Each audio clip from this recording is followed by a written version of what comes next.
पृथ्वीद democracy की यामना मरु ओइबा अदुगा ख्वाइदगी हेनसु अचौबा democracy चट्टु लेबाक अमा ओइरिबा भारत की अदुगुम्बा पार्लियामेंट्री डेमोक्रेसी फजख्रबा मतम मतम की लाकपा लेबाक की इश्यूज प्रजा मयाम की मरु ओइबा वाफम सिंह थबक वोंथोंननबा बिल कया पुथोक्तना पास तौगदबा प्रजा मयामदा कानबा पीगदबा अदुगुम्बा पार्लियामेंट्री सेशन की हौरमदाई नुमित की नोंग वालिंगैदा अदुगुम्बा Pegasus spyware Israel the best of अदुगुम्बा spyware Amna journalist निम्फू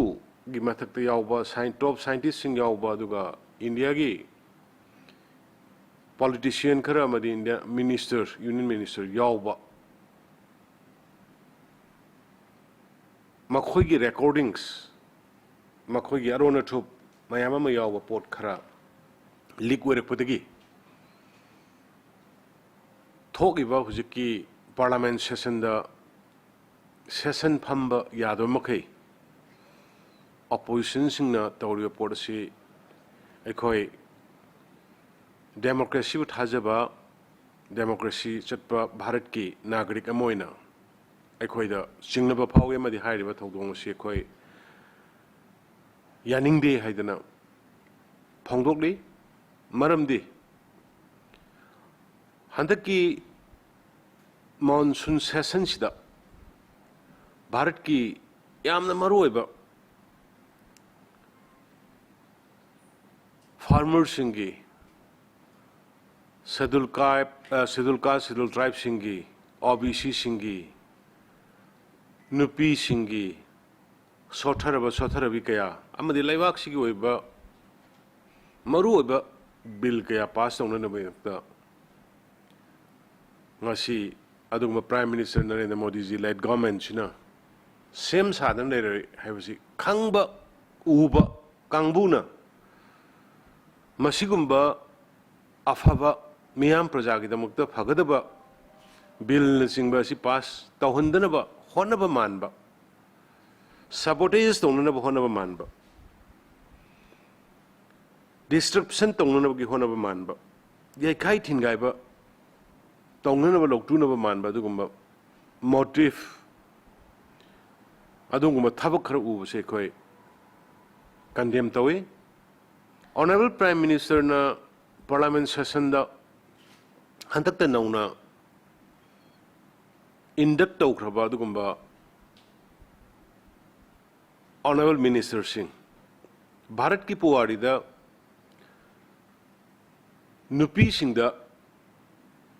अमदी OBC दा अदुगा लोइनना शेड्यूल ट्राइब दा माइनॉरिटी दा अदुगा नॉर्थ ईस्ट की मतम सांगना सोथरगा लाबा स्टेट सिंह दा यूनियन मिनिस्टर पीबसी हंदकिसना भारत की पुवारी दा अहानबा ओइरंगनी ख्वाइदगी यामना पीबसी अदुगुम्बा ऑनरेबल मिनिस्टर सिंह अदुबु वन बाय वन इंट्रोड्यूस तौबा होरपा मतमदा opposition की कांगबुना डिस्टर्ब तौरकांदा इंट्रोड्यूस तौहंदबा पार्लियामेंट एडजॉर्न तौहनबा हाइबा पोट पुनमक्से प्री प्लान तौबा दुगुम्बा पोट अमा ओइगनी हाइबदा थोइदोंना हाइमन मथौलय फेगसस की रिपोर्ट से करिगिनो नहानगै थोक्त्रिसिना कारीगिना पेगासस की सिगी स्पाईवेयर की रिपोर्ट से पार्लियामेंट लॉयर का थोलक्त्रिना सिगी क्वेश्चन अनी सिना तुंगमदि मांग चप कांदा पार्लियामेंट होगदबा हयेंग दंगार कांदा तौरइबा पोसक असिना अखोइना मदुदि याम क्लियरली अखोइना खमंगमी मदुदि भारत की अदुगमा मॉनसून सेशन पार्लियामेंट सेशन सिदा पुथोकदोरिबा मियाम की अमदि लेबाक सिगी ओइबा चाखोट थौरांगी अफबा लेबाक्सिबु कन्ननबा प्रजासिंगु नुवाइहननबु सेमगदौरिबा पास तौगदरिबा बिल थबक मयाम असिबु डिस्टर्ब तौननबा इंटेंशनली लौटुनरगा ऑपोजिशन कांगबुन तौरकपनी हाइबदा थदोंना लालरोय अदुना aina appeal taujaningbadi on behalf of the people of the state of Manipur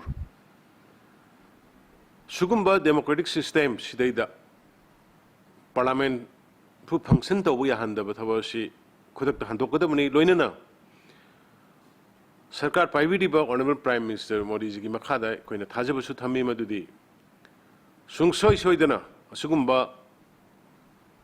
vested interested group अदुगा यखाई थिंगाइबा पाम्बा लौटूनबा यावबा सुगुम्बा ऑपोजिशन गी सरोगद थुदना अखोइगी लेबाक प्रजा गी भारत की मियाम की दमक चथगदब थबकसिंग अदु माइ पाकना चथदुना पार्लियामेंट मपुंग फाना पांगथोक्तना बिल दरकार लेबा शेड्यूल कास्ट की शेड्यूल ट्राइब की नुपी सिंगी फार्मर सिंगी साइंटिस्ट सिंगी अमदी भारत पुमांगुमदा साखोटपुरमदा पुननबगी ममल यामनबा बिल सिंगदो सोइद्रंगामदर पास तौगनी अमदी भारत की मियामदा खुदोल तौगनी हाइबगी थाजबा चाना थमे अदुना मियामना मणिपुर की मियामना अमदी भारत की मियामना सुगुम्बा डेमोक्रेसी बु खोंगोइनबा parliament खनगदब nganagdaba miyam gi damda tawgadaba bu thaoina atamnana plan targa disrupt tawba port se bharat ki miyamna manipur miyamna condemn tawbam thoi haiba wafam kharasi aigi site gi aina media gi kuthang thamjari